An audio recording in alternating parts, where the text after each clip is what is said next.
태백 산맥의 깊은 골짜기 안개가 자욱한 범바위 마을에는 한때 금슬조끼로 소문난 사냥꾼 철수와 그의 아내 분이가 살고 있었습니다. 하지만 평화는 한순간에 깨졌습니다. 겨울 사냥을 나갔던 철수가 마을 인근에서 마주친 거대한 집채만 한 호랑이 차코갑사들조차 두려워한다는 검은 줄범에게 목숨을 잃었기 때문입니다. 마을 사람들은 철수의 시신조차 찾지 못했습니다. 호랑이는 사람을 먹을 때 머리카락과 손톱 하나 남기지 않고 삼키며 그 영혼을 자신의 부하인 창귀로 삼아 부린다는 전설이 있었습니다. 남편을 잃고 눈물로 밤을 지새우던 분이의 집 살인문 밖에서 어느 날 밤 익숙한 목소리가 들려왔습니다. 부인. 나요, 철수요. 문 좀 열어보오. 분이는 가슴이 철렁 내려앉았습니다. 죽은 남편의 목소리였습니다. 문틈으로 내다본 밖에는 생전의 모습 그대로인 철수가 서 있었습니다. 하지만 그의 안색은 창백하다 못해 푸른 빛을 띠었고 눈동자는 초점 없이 허공을 향해 있었습니다. 무엇보다 기이한 것은 그가 서 있는 뒤쪽 어둠 속에서 그르렁 거리는 짐승의 낮은 저음과 함께 거대한 금빛 눈동자 두 개가 번뜩이고 있었다는 사실입니다. 철수, 아니 이제는 범의 노예가 된 창귀 철수는 문 밖에서 슬프게 흐느꼈습니다. 창귀는 호랑이가 배가 고프면 가장 먼저 자신의 가족을 찾아가 유인해야 하는 저주에 걸려 있었습니다. 창귀가 다른 사람을 범에게 바쳐야만 비로소 그 지옥 같은 속박에서 벗어나 저승으로 갈 수 있었기 때문입니다. 부인, 내가 산속 동굴에 숨겨둔 금괴와 비단이 있소. 우리 아들놈 공부시킬 미천인데 내 정신이 없어 잊고 있었구려. 지금 같이 가서 가져옵시다. 창귀의 혓바닥은 본인의 의지와 상관없이 끊임없이 감미로운 거짓말을 내뱉었습니다. 창귀는 신물이 났습니다. 자신의 손으로 사랑하는 아내를 호랑이의 아가리에 밀어 넣어야 한다는 사실에 영혼이 갈기갈기 찢기는 고통을 느꼈으나 호랑이가 등 뒤에서 내뱉는 뜨거운 입김이 그의 등을 떠밀었습니다. 선비님, 정말 살아오신 건가요? 어찌 몸이 이리 차갑습니까? 분이가 조심스레 문을 열고 나오자 창귀는 아내의 따뜻한 손을 잡았습니다. 그 온기를 느끼는 순간 창귀의 눈에서 피눈물이 흘러내렸습니다. 그는 아내의 귓가에 대고 속삭여야 했습니다. 도망쳐, 이건 내가 아니야. 라고 외치고 싶었으나 입 밖으로 나온 말은 잔혹했습니다. 자, 어서 갑시다. 범이 기다리고, 아니, 금괴가 기다리고 있어. 창귀는 아내를 이끌고 산속 깊은 곳으로 향했습니다. 길목마다 창귀는 깔깔거리며 웃다가도 갑자기 꺼느끼며 울었습니다. 창귀는 신맛을 좋아한다는 전설처럼 그는 길가에 핀 신맛 나는 산딸기를 연신 따먹으며 정신 나간 사람처럼 굴었습니다. 그리고 그들 뒤에는 거대한 검은 그림자가 소리 없이 바스락거리며 뒤따르고 있었습니다. 분이는 남편의 목소리를 한 창귀의 손에 이끌려 산속으로 들어섰지만 그녀의 마음속에는 이미 싸늘한 경각심이 자리 잡고 있었습니다. 마을 노인들의 전설이 뇌리를 스쳤습니다. 창귀는 신맛을 유독 좋아하고 제 집을 떠나지 못하는 미련이 많다. 산길을 걷는 내내 창귀는 평소와 다른 기이한 행동을 보였습니다. 주변의 풀잎을 뜯어먹거나 돌부리에 걸려 넘어져도 괜찮다며 억지 웃음을 지었습니다. 그의 눈동자는 여전히 공허했지만 분이의 손을 잡은 창백한 손에서는 섬뜩하리만큼 뜨거운 기운이 느껴졌습니다. 부인, 여기가 아니었나? 이 길은 왜 이리 낯설지? 어서 이쪽으로 가야 하오. 창귀는 길을 헤매는 척하며 분이를 점점 더 깊은 산속으로 유인했습니다. 그들 뒤편 어둠 속에서 거대한 범의 그림자가 소리 없이 따라오고 있었다. 분이는 걸음을 멈추고 주섬주섬 치마폭에서 작은 주머니를 꺼냈다.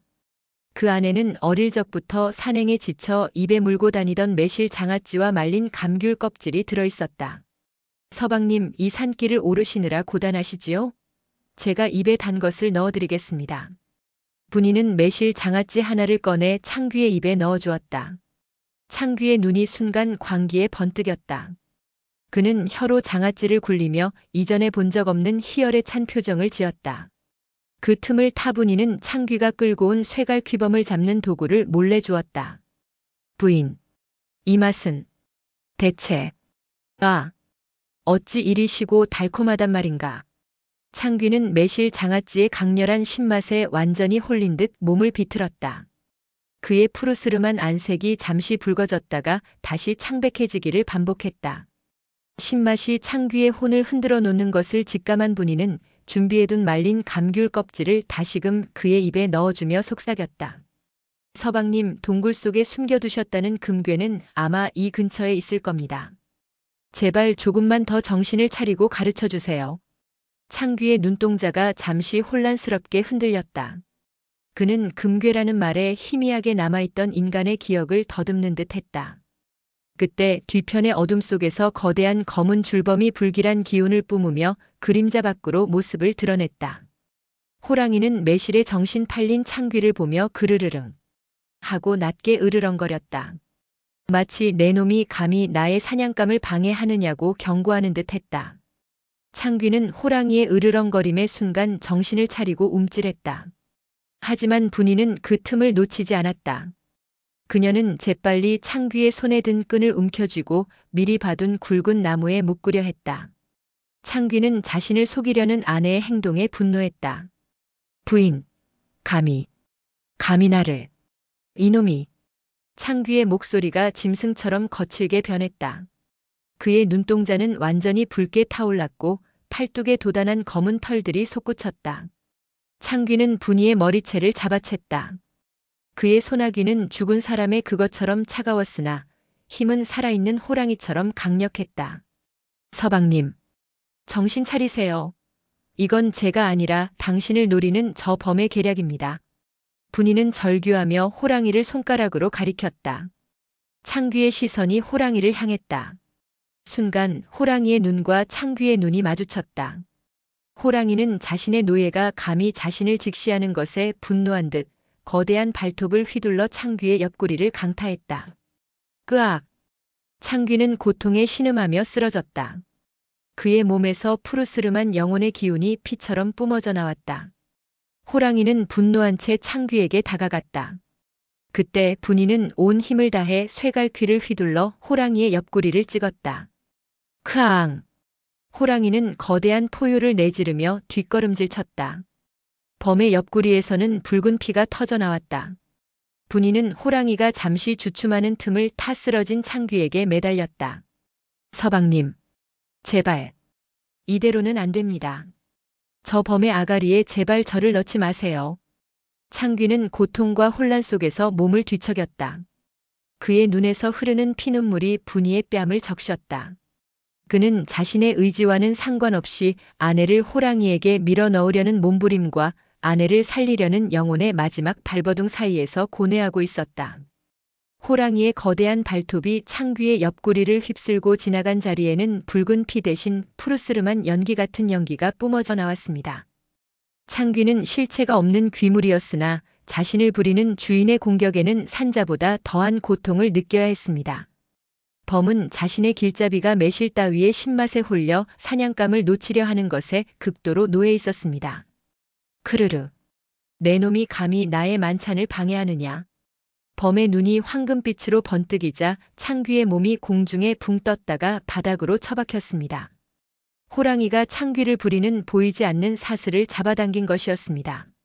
창귀는 고통에 몸을 비틀며 아내 분이를 향해 손을 뻗었습니다. 그의 입가에는 여전히 매실 장아찌의 신맛이 감돌고 있었고 그 아주 작은 감각이 그의 죽어버린 인간성을 단 한 올의 실처럼 붙들고 있었습니다.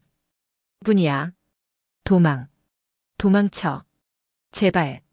내 손을 잡지 마라. 창귀의 절규가 숲을 울렸습니다. 하지만 그의 육신은 의지를 배반했습니다. 호랑이의 살기가 창귀의 등줄기를 타고 흐르자 창귀의 손가락이 비정상적으로 길어지며 낚싯바늘처럼 휘어졌습니다. 그는 자신의 의지와 상관없이 분이의 목덜미를 낚아채 범의 발치로 끌어당겼습니다. 분이는 비명을 지르며 바닥을 긁었습니다. 그녀의 손톱 사이로 흙과 낙엽이 끼어들었고 공포로 인해 심장이 터질 듯 요동쳤습니다. 범은 서서히 다가왔습니다. 산의 주인다운 압도적인 위압감이 숲의 공기마저 얼려버렸습니다. 범이 한 걸음 내디딜 때마다 땅이 울렸고 그가 내뿜는 뜨거운 입김에서는 수많은 사람을 잡아먹은 비릿한 피냄새와 썩은 시체의 냄새가 섞여 나왔습니다. 보아라, 내 남편이 너를 내게 바치고 있지 않느냐. 이것이 인간의 미련이라는 것이다. 범의 음성이 칠흑 같은 어둠 속에서 울려 퍼졌습니다. 그것은 실제 목소리가 아니라 창귀의 머릿속에 직접 박히는 저주였습니다. 분이는 창귀의 팔을 붙잡고 울부짖었습니다. 서방님, 정신 차리세요. 우리 아들이 집에서 아버지를 기다리고 있습니다. 당신이 직접 깎아주던 나무 인형을 품고 잠든 그 아이를 생각하세요. 아들이라는 단어가 창귀의 가슴을 관통했습니다. 찰나의 순간 창귀의 텅 빈 눈동자에 생기가 돌았습니다. 그는 자신의 손이 아내의 목을 조르고 있다는 사실에 경악하며 자신의 오른손을 왼손으로 짓눌렀습니다. 으아! 이 손을 치워라. 내 아내다. 내 아내란 말이다. 창귀는 자신의 몸을 스스로 찢어발기기 시작했습니다. 호랑이의 지배를 거부하기 위해 제 살점을 뜯어내고 영혼의 형체를 지식였습니다. 범은 예상치 못한 저항에 당황하며 거대한 앞발을 들어 창귀의 머리를 짓눌렀습니다. 미천한 영혼 주제의 주인을 거역하려 드느냐. 호랑이가 포효하자 숲의 나무들이 비명을 지르며 꺾였습니다. 분이는 그 틈을 놓치지 않고 품 안에서 겨자가루를 꺼내 호랑이의 눈을 향해 뿌렸습니다. 매운 가루가 범의 눈에 닿는 순간 범은 비명을 지르며 뒤로 물러났습니다. 그 짧은 틈 창귀는 분이를 밀쳐내며 마지막 힘을 짜내어 외쳤습니다. 가라. 산 아래 성황당까지 뛰어라. 거기까지 가면 범도 어쩌지 못한다. 나는 저놈과 끝을 보겠다. 창귀의 몸에서 뿜어져 나오는 푸른 기운이 점점 더 짙어지며 범의 몸을 감싸 안았습니다. 그것은 길잡이가 아니라 사냥개를 무는 사냥감의 반격이었습니다. 범은 눈에 들어간 겨자가루의 매운 기운에 몸부림치며 눈먼 앞발을 사방으로 휘둘렀습니다. 그 파괴적인 발톱에 고목들이 썩은 이쑤시개처럼 꺾여나갔고 대지는 피비린내 나는 흙먼지로 뒤덮였습니다. 창귀는 이 짧은 순간이 아내를 살릴 수 있는 유일한 기회임을 직감했습니다. 분이야, 돌아보지 마라. 내 너의 마지막 뒷모습만은 산 사람의 것으로 기억하고 싶구나. 창귀는 아내를 산 아래로 밀쳐낸 뒤 자신의 실체를 이루는 푸른 연기를 폭발적으로 끌어올렸습니다. 창귀에게 허락된 유일한 구원은 다른 일을 범에게 바쳐 성불하는 것이었지만 그는 그 구원을 거부하고 완전한 소멸을 택했습니다. 그는 범의 거대한 목덜미를 양팔로 휘감았습니다. 창귀의 몸에서 뿜어져 나오는 푸른 불꽃이 호랑이의 가죽을 태우기 시작했습니다. 그것은 원한의 불꽃이 아니라 사랑하는 이를 지키겠다는 산자의 의지가 귀물의 몸을 통해 타오르는 기이한 불길이었습니다. 크아악! 이놈 놓지 못할까? 내 영혼을 갈갈이 찢어 영원히 어둠 속에 가두겠다. 범이 포효하며 창귀의 가슴팍을 물어뜯었습니다. 하지만 창귀는 고통 속에서도 웃었습니다. 이미 나는 죽은 몸 무엇이 더 두렵겠느냐. 너와 함께 지옥의 밑바닥까지 동행해주마. 창귀의 몸이 눈부시게 밝아지더니 숲 전체를 뒤덮을 만큼 거대한 청백색 섬광이 터져 나왔습니다. 영혼이 가진 모든 전기를 한꺼번에 태워버리는 자폭이었습니다. 범의 비명은 산맥을 흔들었고 그 충격에 안개마저 씻겨 내려갔습니다. 마을 성황당 앞까지 정신없이 달려온 분이는 산 위에서 터진 그 푸른 빛을 보며 주저앉았습니다. 잠시 후 산속은 믿기지 않을 정도로 고요해졌습니다. 다음 날 아침 마을 장정들과 함께 올라간 그곳에는 아무것도 없었습니다. 범의 시체도 남편의 흔적도 보이지 않았습니다. 오직 범이 머물던 바위 위에 남편이 평소 아들을 위해 깎아주던 나무 인형 하나가 덩그러니 놓여 있었습니다. 그리고 그 곁에는 마치 누군가 작별 인사를 하듯 신맛 나는 산딸기 한 줌이 정갈하게 놓여 있었습니다. 분이는 그 인형을 품에 안고 하염없이 울었습니다. 남편은 성불하여 저승으로 가지 못했을 것입니다. 스스로를 태워 범과 함께 소멸했기에 그의 영혼은 이제 이 세상 어디에도 존재하지 않을 것입니다. 하지만 그날 이후 마을에는 더 이상 호랑이의 피해가 없었습니다. 사람들은 무서운 창귀의 전설 대신 사랑하는 가족을 위해 스스로 소멸을 선택한 한 사내의 이야기를 속삭였습니다. 안개가 거친 태백의 숲속에는 더 이상 비릿한 피냄새가 나지 않았고 오직 서늘한 바람만이 남편의 마지막 숨결처럼 분이의 뺨을 스쳐 지나갈 뿐이었습니다.